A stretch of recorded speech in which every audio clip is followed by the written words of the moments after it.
Hello, everybody. This is Reverend Dr. William J. Barber, the co-chair of the Poor People's Campaign, a national call for moral revival, president of Repairs of the Breach. This morning, early evening, you heard from Reverend Dr. Liz Theoharis as we're bringing you these updates of what's going on in the field. First thing we want to say is if you're in line, stay in line. Call everybody you know, text everybody you know, tweet everybody you know. If you're in line, stay in line. If you're in line when the polls close, they have to allow you to vote. They have to allow you to vote. We've had an incredible bipartisan poll monitors that have been reporting back from 10 states all day long in our work in conjunction with Forward Justice and the NAACP Legal Defense Fund. Alabama, Georgia, Kentucky, Louisiana, Michigan, Mississippi, North Carolina, Pennsylvania, South Carolina, and Texas. We know that this is the second presidential election where we have not had the full protection of the Voting Rights Act. What we have seen across the day, early this afternoon, we highlighted key issues and victories in our midday report. Now we're coming back for our final report of today to let you know what's going on out in the field. We also want you to know if you've got any issues, call 866-OUR-VOTE, 866-OUR-VOTE, and our team of attorneys are ready to receive your questions and report in all 50 states and in D.C. We've seen long lines today in Kentucky, Louisiana, Mississippi, South Carolina, Alabama, Texas, and Pennsylvania. In Pennsylvania, we've been monitoring long lines throughout the day, including locations in the Forward Township, Philadelphia, Allentown, and Wilkes-Barre, 2 to 3 hours waiting. Many of our monitors have actually ordered pizza to help people be able to stay in line. Mississippi, we've also seen long lines, but in many places, the long lines that we're seeing are the result of large and high voter turnout. So this is a good thing. Remember, if you are in line, please stay until the polls close. Please stay until the polls close. You have a right to have your vote count. We also want you to know in Pennsylvania, South Carolina, Texas, Kentucky, Louisiana, North Carolina, and Michigan, we have dealt with voter intimidation. In Pennsylvania, we reached out to our Attorney General office because there were armed constables at polling locations, but the voters confused them with being armed vigilantes, and we let them know that under Pennsylvania law, the constables are actually public officers that are appointed or elected to their position to maintain order at election polls. So we wanted to make sure that that was known and that people understood it in this climate, where people have been warned by certain groups they would be there. It did create some intimidation, but we were able to work through that. All over the states, voter intimidation has come in many forms. It has included more extreme circumstances, armed individuals coming to majority Black locations. We had a report of that even in Charlotte, North Carolina.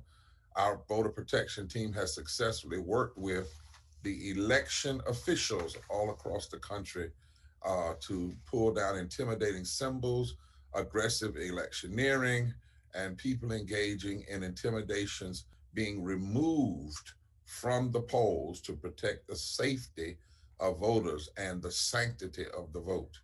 We know that proactive action to address intimidation on election day is how we protect our voters. Again, we still have time before the polls close. If you're having any problems, call 888-OUR-VOTE, 888-OUR-VOTE, 888-OUR-VOTE.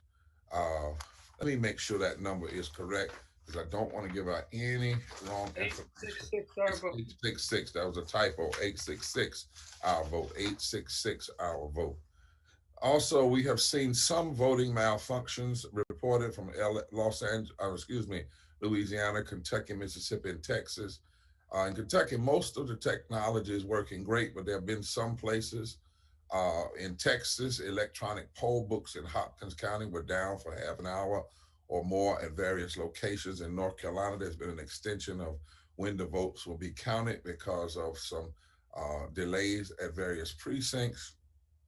Um, our team is working with Louisiana to address urgent reports of malfunctioning voting machines. We also know that when it comes to the issue of provisional ballots in Texas,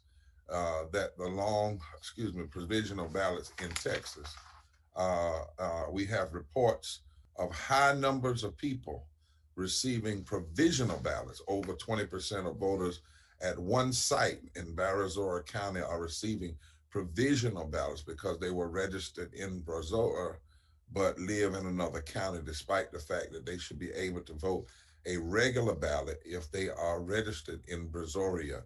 We are investigating this matter and on top of it.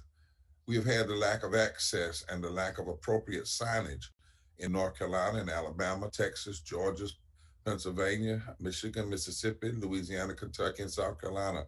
And we've had changed polling locations without appropriate notice in Louisiana, North Carolina, Pennsylvania, and Michigan. In every state that we are monitoring, we are seeing widespread difficulties and appropriate signage and the lack of access for people with disabilities. Poll monitors are responding to this by creating new signs, by assisting voters who need support, and by reporting all issues to the appropriate officials. We also have had misinformation and confusion in Mississippi, Louisiana, Michigan, and Texas. In Michigan, we are continuing to investigate reports into robocalls and text messages intended to misinform and intimidate voters to stay away from the polls. But voters must know better, and many of them do. In Texas, several voters face confusion by information from the Texas Secretary of State website regarding their registration status. Voters were told they could not vote in this election, but should correct information for future election. We are now attempting to resolve the concerns with the language from the Secretary of State's website to help these voters cast their ballots.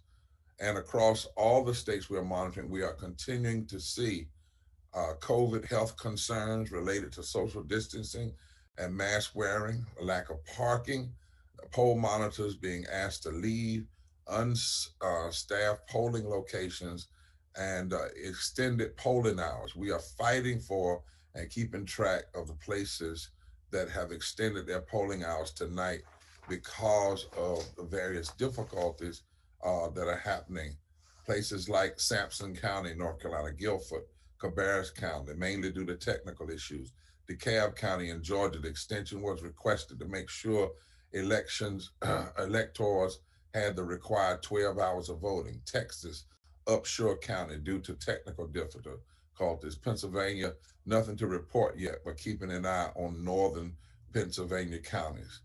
But we've also had a lot of victories. We continue to hear reports of strong voter engagement, good polling site practices, and acts of solidarity all over. Some of the victories in Buncombe County, North Carolina, with over a third of the population poor and low income, is reporting that 78% of voters have already voted. 78% of voters have already voted. In Macon County, Alabama, community leaders are prioritizing accessible by directing disabled and elderly voters to the front of the line.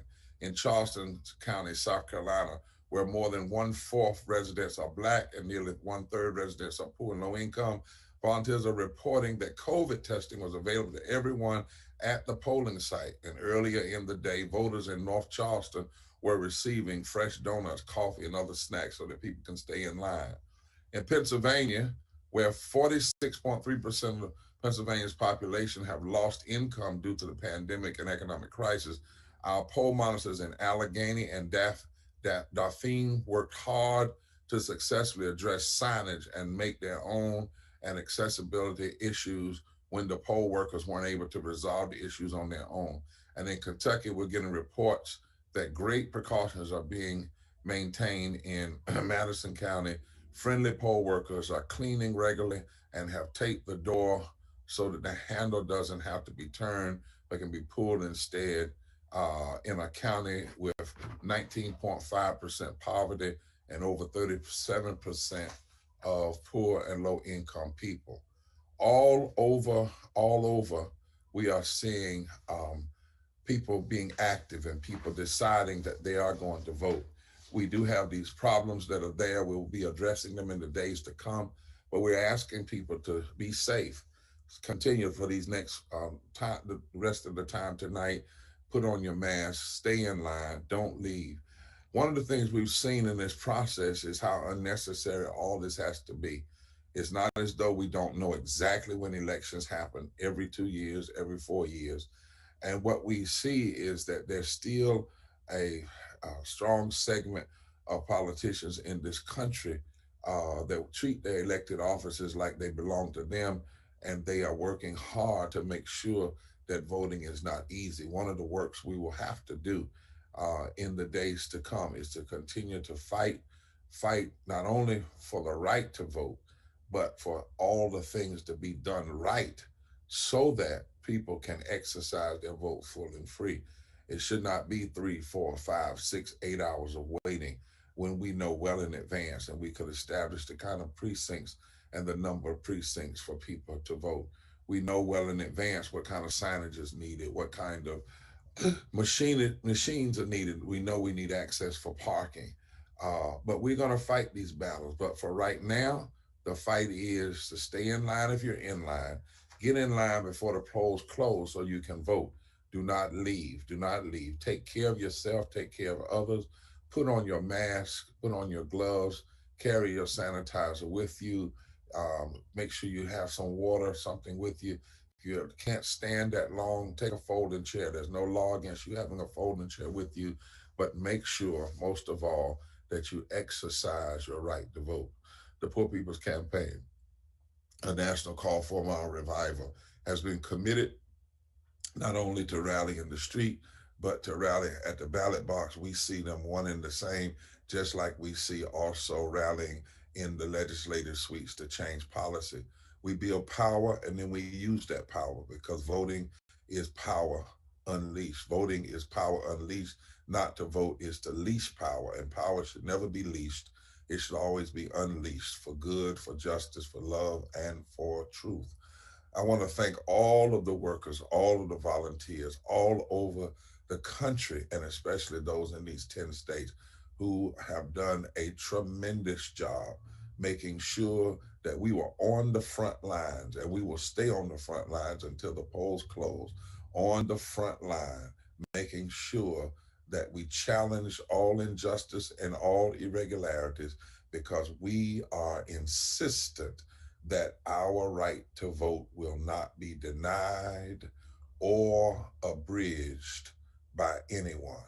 This is Reverend Dr. William J. Barber II, co-chair of the Poor People's Campaign, and on behalf of my co-chair, the Reverend Dr. Liz Theoharis, and our tech team, this is our evening report of what's going on across the nation. Remember, forward together, not one step back. If you're in line, stay in line. If you're not in line, the polls have not closed, you have not voted, get in line and stay in line. But most of all, unleash the power of voting. Thank you, and God bless you.